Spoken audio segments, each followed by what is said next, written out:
Hello students, আমি নবমিতা আর আচার্যর আজকের ক্লাসে আমি তোমাদের সাথে আলোচনা করব ক্লাস 9-এর ইতিহাসের তৃতীয় অধ্যায় ঊনবিংশ শতকের ইউরোপ, রাজনৈতিক এবং জাতীয়তাবাদী ভাবধারার সংঘাত। এছাড়াও এই অধ্যায় থেকে খুবই গুরুত্বপূর্ণ দুটি বিষয়, ভিয়েনা সম্মেলন এবং মেটার্নিক ব্যবস্থা নিয়ে। তাহলে চলো আর দেরি না করে আজকের ক্লাস আমরা শুরু করি। এবারে আমরা জানব ভিয়েনা সম্মেলন সম্পর্কে। ভিয়েনা সম্মেলন আলোচনা করার পূর্বে চলো আমরা এর পটভূমিকা সম্পর্কে একটু জেনে নিই। 1799 খ্রিস্টাব্দে নেপোলিয়ন ফ্রান্সের শাসন ক্ষমতা দখল করার পর ইউরোপে নেপোলিয়নের যুগের সূচনা হয়। নেপোলিয়নের সাম্রাজ্যবাদী নীতির ফলে ইউরোপের মানচিত্রে ব্যাপক পরিবর্তন ঘটে। 1807 খ্রিস্টাব্দ থেকে ইউরোপের বিভিন্ন দেশ নেপোলিয়নের বিরুদ্ধে যুদ্ধে নামে এবং 1815 খ্রিস্টাব্দে তার চূড়ান্ত পরাজয় ঘটে। 1815 খ্রিস্টাব্দে ওয়াটারলুর যুদ্ধে নেপোলিয়নের পরাজয়ের পর তাকে সেন্ট হেলেনা দ্বীপে নির্বাসিত করা হয় এবং নেপোলিয়ন বিরোধী রাষ্ট্রজোটের প্রতিনিধিরা অস্ট্রিয়া সাম্রাজ্যের রাজধানী ভিয়েনাতে একটি ঐতিহাসিক সম্মেলনে মিলিত হন। এই সম্মেলনটি ইতিহাসে ভিয়েনা সম্মেলন নামে পরিচিত। তুরস্ক সাম্রাজ্য এবং পোপের প্রতিনিধি ছাড়া ইউরোপের প্রায় সব দেশের প্রতিনিধিরাই এই সম্মেলনে যোগদান করেছিলেন। তবে ভিয়েনা সম্মেলনকে পরিচালন এবং নিয়ন্ত্রণ করেছিল মূলত 4টি দেশ: ব্রিটেন, অস্ট্রিয়া, প্রাশিয়া এবং রাশিয়া। অস্ট্রিয়ার চ্যান্সেলর প্রিন্স মেটারনিক, ইংল্যান্ডের বিদেশ সচিব ক্যাসেলরি, প্রাশিয়ার সম্রাট তৃতীয় ফ্রেডারিক উইলিয়াম এবং রাশিয়ার জার প্রথম আলেকজান্ডার ছিলেন এই সম্মেলনের সর্বাধিক গুরুত্বপূর্ণ ব্যক্তিত্ব। এই 4টি শক্তিকে একত্রে বিগ ফোর বলা হতো।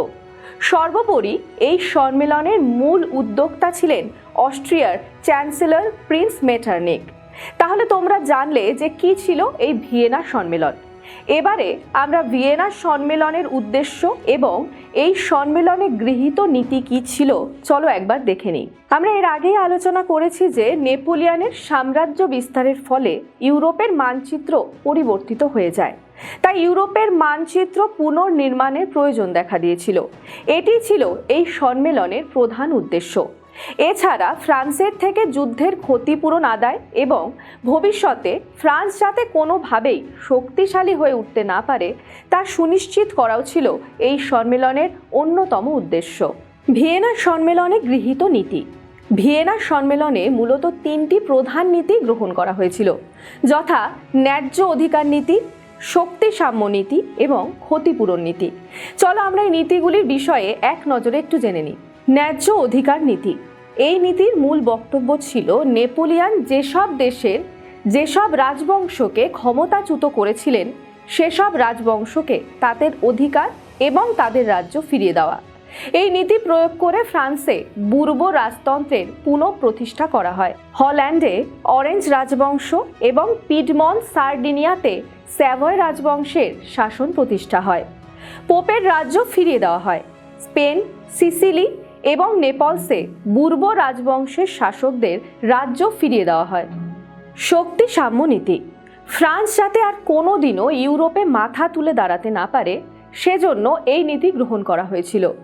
এই নীতি প্রয়োগ করে ফ্রান্সের সেনাবাহিনী ভেঙে দেওয়া হয় এবং 5 বছরের জন্য ফ্রান্সে মিত্রবাহিনীর সেনা মোতায়েন করা হয়। এছাড়া ফ্রান্সের বিপ্লব পূর্ববর্তী সীমা ফিরিয়ে আনা হয় এবং এজন্য ফ্রান্সের চারপাশে শক্তিশালী একটি বলয় গড়ে তোলা হয়। হল্যান্ডের সাথে বেলজিয়ামকে যুক্ত করা হয়। দক্ষিণ জার্মানি এবং উত্তর ইটালি অস্ট্রিয়ার অধীনে আসে। রাইনল্যান্ডের ওপর প্রাশিয়ার অধিকার স্বীকৃত হয়। এবারে আমরা জানব ক্ষতিপূরণ নীতি নিয়ে।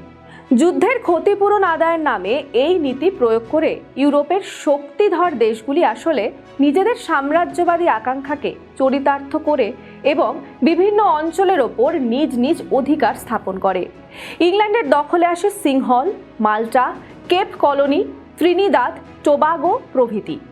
অস্ট্রিয়া, লম্বার্ডি, ভেনেশিয়া, পূর্ব সাইলেশিয়া, ব্যাভেরিয়া দখল করে। রাশিয়ার অধিকারে আসে পোল্যান্ড, বেসারাবিয়া, ফিনল্যান্ড প্রভৃতি অঞ্চল। প্রাশিয়া পোমোরেনিয়া, ডানজিক, পোজেন, রাইনল্যান্ড প্রভৃতি অঞ্চল অধিকার করে। এছাড়া ফ্রান্সকে 75 কোটি ফ্রা ক্ষতিপূরণ দিতে বাধ্য করা হয়।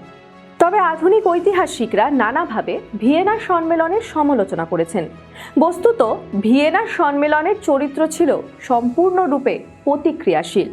ফরাসি বিপ্লবের প্রভাবে ইউরোপে যে প্রজাতন্ত্র এবং জাতীয়তাবাদের উন্মেষ ঘটেছিল, ভিয়েনার সম্মেলন তা চূড়ান্তভাবে ধ্বংস করতে উদ্যোগী হয়। মেটারনিখ ছিলেন একজন চূড়ান্ত রাজতন্ত্রী এবং বিপ্লব বিরোধী মানুষ। তিনি ইউরোপ থেকে ফরাসি বিপ্লবের আদর্শকে চিরতরে দূর করতে চেয়েছিলেন। এছাড়া ভিয়েনার সম্মেলনে বৃহৎ দেশগুলি নিজেদের সাম্রাজ্যবাদী আকাঙ্ক্ষাকে চরিতার্থ করতে চেয়েছিল। ফলে পরবর্তী 40 বছর ইউরোপে শান্তি কায়েম থাকলে তা বিপ্লবের আদর্শ এবং জাতীয়তাবাদকে আটকাতে পারেনি এবং শেষ পর্যন্ত ভিয়েনার সম্মেলনে গৃহীত নীতিগুলির দুর্বলতা ইউরোপে প্রকট হয়ে পড়ে এবং বিভিন্ন দেশে জাতীয়তাবাদী আন্দোলন দেখা দেয়। এবারে আজকের ক্লাসের একদম শেষ অংশে আমরা আলোচনা করব আরেকটি ভীষণ গুরুত্বপূর্ণ বিষয়, মেটারনিখ ব্যবস্থা নিয়ে। কিন্তু তার আগে আমাদের জানতে হবে প্রিন্স মেটারনিখের বিষয়ে। প্রিন্স ক্লেমেন্স ভন মেটারনিখ ছিলেন অস্ট্রিয়ার চ্যান্সেলর বা প্রধানমন্ত্রী। 1815 খ্রিস্টাব্দ থেকে 1848 খ্রিস্টাব্দ পর্যন্ত তিনিই ছিলেন ইউরোপের রাজনীতির প্রধান নিয়ন্ত্রক।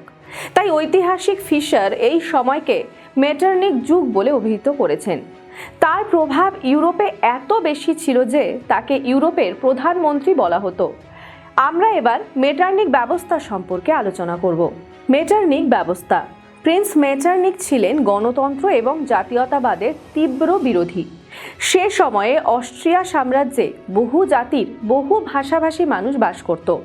মেটারনিখ জানতেন যদি ফরাসি বিপ্লবের জাতীয়তাবাদী আদর্শ অস্ট্রিয়ায় প্রবেশ করে তাহলে অস্ট্রিয়ার সাম্রাজ্য তাসের ঘরের মতো ভেঙে পড়বে।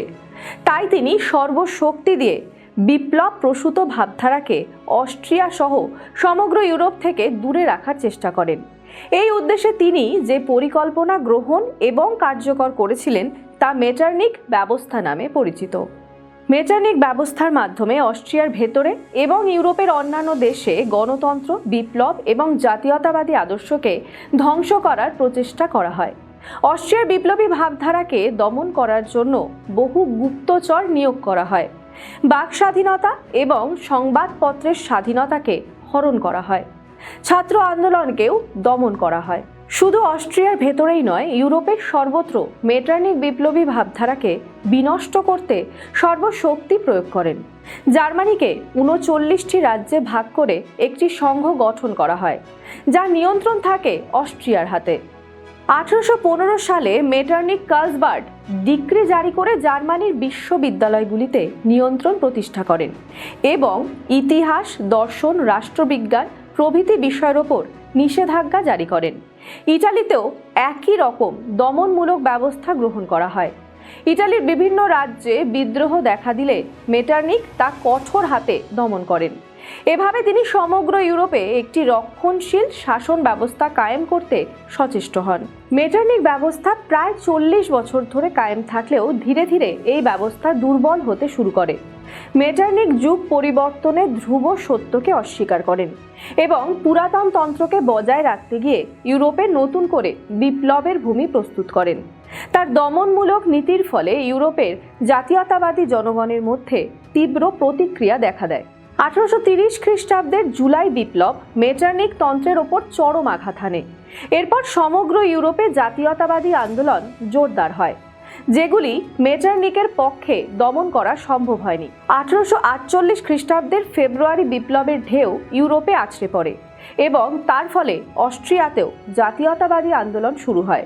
প্রাণভয় মেটারনিখ ইংল্যান্ডে পালিয়ে যান এবং এভাবে অস্ট্রিয়া সহ ইউরোপের মেটারনিখ ব্যবস্থার সম্পূর্ণ পতন ঘটে।